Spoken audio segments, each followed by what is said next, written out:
हरे कृष्ण, जय श्री राधे।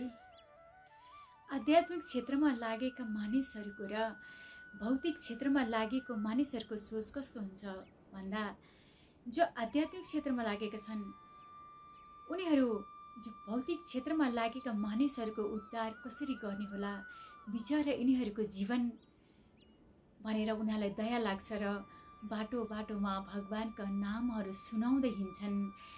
भगवानका किताबहरू गीता जस्ता किताबहरू वितरण गर्दै हिँड्छन् ताकि उनीहरूको जीवनमा पनि उद्धार होस्, उनीहरूको जीवन पनि एउटा पवित्र होस् भनेर यस्तो किसिमको सोच हुन्छ भने जो भौतिक क्षेत्रमा लागेका मानिसहरू छन् उनीहरू आध्यात्मिक क्षेत्रमा लागेको मानिसहरूलाई कसरी हेर्छन् भन्दा यिनीहरूको त काम छैन, काम नपाएर बाटो बाटोमा गाउँदै हिँड्छन्, नाच्दै हिँड्छन्, भगवानको नाम लिँदै हिँड्छन्, मन्दिर जान्छन्, काम नपाएर गएका हुन्। यी सबै काम नगर्ने मानिसहरू हुन् भनेर सोच्छन्।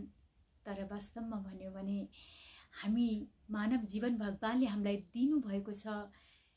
यी मानव जीवनमा सोच्न सकिन्छ, सोच्ने शक्ति, विचार गर्ने शक्ति भगवानले हामी मानवलाई दिनुभएको छ। र शास्त्रले के भन्छ, भगवानले के भन्नुहुन्छ, हामीले त्यतातिर ध्यान दिएर त्यतातिर लाग्ने हो भने हाम्रो जीवन नै सफल हुन्छ, हाम्रो जीवन धन्य हुन्छ। हामीले यो जीवन लगायत अर्को जीवनलाई नै हामीले सुधार्ने मौका पाउँछौँ।